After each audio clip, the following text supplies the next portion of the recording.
everyone, I hope you're blessed. It's been a while since I've posted something, but so much has been going on. And if I'm being honest, I've been trying to also push my feelings aside, and I'm quite guilty of trying to ignore um, grief, I guess, because it's a process.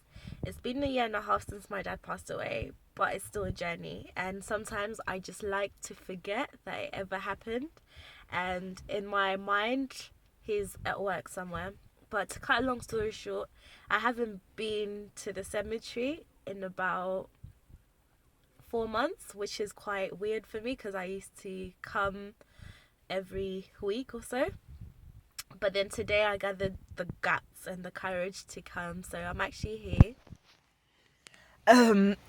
Anyways, so I went, saw where my dad was, and then came back into the car, and I was just sitting here reflecting.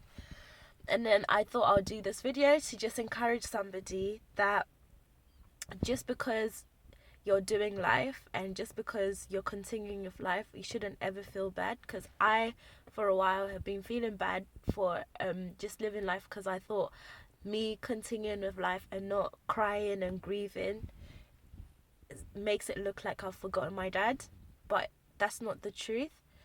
Me living life is the best thing that I can do in honor of my dad, because if he was alive, he would have wanted me to push on. If he could say anything to me right now, it would be push on, persevere. We're all put on this in this life on an assignment. The day that we're born is the day that our contract starts, our contract start date, and the day that we die is the day that our contract ends. But on that day, God will ask us, what did you do with the life that I gave you? Because it wasn't an assignment. And he'll either say mission failed or mission accomplished. So as long as you're alive, as long as you have breath in your lungs, as long as your heart is still pumping, then that means there's a purpose for you in life, and that means you're still running your race. So just because someone has died before you shouldn't mean that you stop living your life. You should continue living your life to do them proud, and also so that one day when you go, people will say that you've impacted the lives of many, and also that you've accomplished whatever the mission that God put you on this earth for.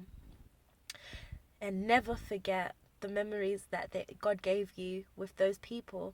You were privileged enough to spend time with them, and the memories that you have is the gifts that God left you. But never concentrate on the gift and forget the gift giver. The gift giver being God. I thank God for the life of my father, but I know that God has still got me on this earth for a purpose. So I just want to encourage somebody that never stop living just because of death. There's always life after death. In terms of, for you, as long as your breath is still in your lungs, you still have a life to live, and you still have a purpose to accomplish. Somebody out there needs you today. So just get up, be encouraged. Don't grieve. Don't be a victim of your own grief, but then turn that into something great in your life. Don't let your circumstances determine who you are now. Don't let your circumstances define you. Push on, press on, and it's going to be worth it in the end. I love you, but God loves you more with your flaws.